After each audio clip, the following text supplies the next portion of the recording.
How to connect Calendly to Google Calendar.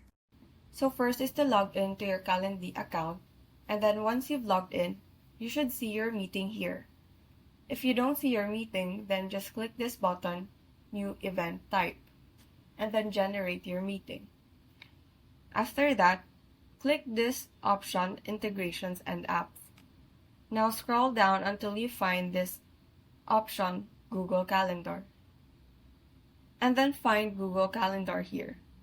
And then click this button, Connect, beside Google Calendar. Select the Gmail that you want to sync to your Calendly account. And now you have successfully linked your Calendly account to your Google Calendar. So that is how you connect Calendly to Google Calendar.